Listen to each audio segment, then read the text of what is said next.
of that, let me welcome Mr. Sanjay Swarup, who is the CMD of Container Corporation of India, joining us on the show. Hi, very good morning, Mr. Swarup, and thank you so much for your time. Firstly, congratulations on a steady set. But I would love to ask you from your guidance itself, because for FY26 volume growth guidance, the last time you quoted, it's expected to be in double digit with 10% EXIM and 20% domestic growth, what you were envisaging. So firstly, tell us any changes that you have made this time there.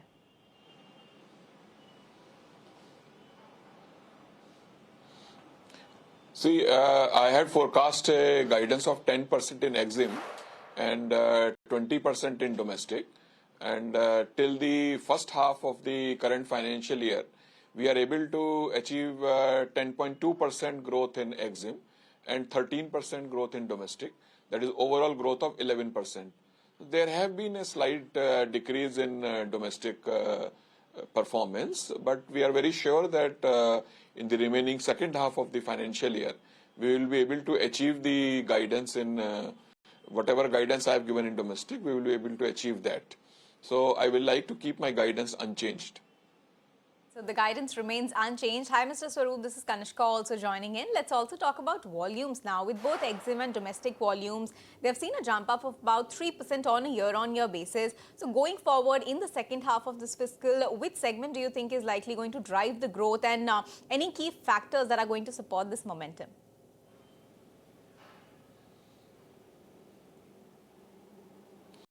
See, in EXIM, we are able to maintain 10% growth over previous financial year. In all the quarters, it has been very consistent. And in the coming months also, we will be able to maintain that much and maybe exceed if the DFC commissioning also happens by December 2025. As far as domestic is concerned, we have maintained a double-digit growth till now. And we hope to increase the growth now, because there are some reasons for that. Till now, there was, because of good monsoons, we were not able to load that much cement because demand was not there. Now we have signed MOUs with Ultratech Cement, Adani Cement, and they have huge demand.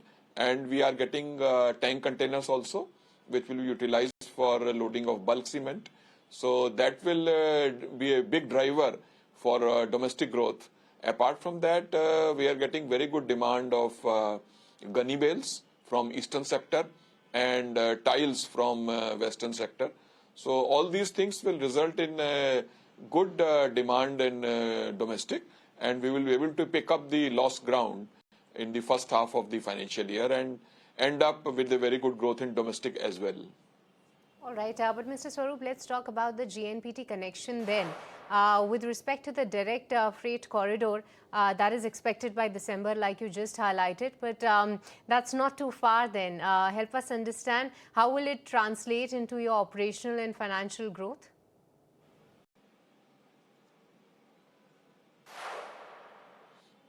See, a dedicated freight corridor connection to JNPT is expected by December 2025. Maybe it may stretch by 1 month or so. Maybe by January, we are expecting January or mid-February, it may be commissioned.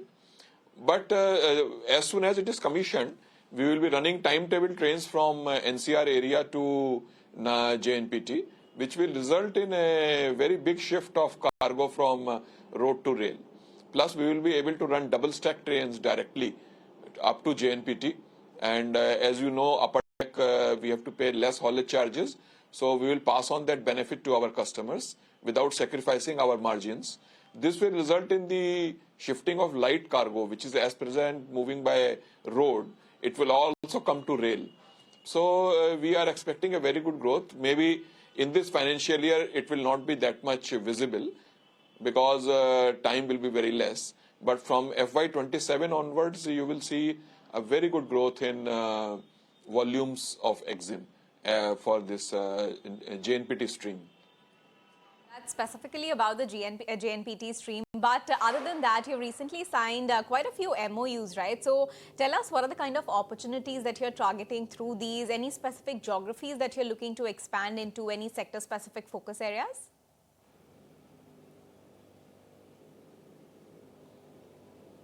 Yeah, actually, Concor is a company which has which is well poised for an excellent growth in the long-term, scenario also.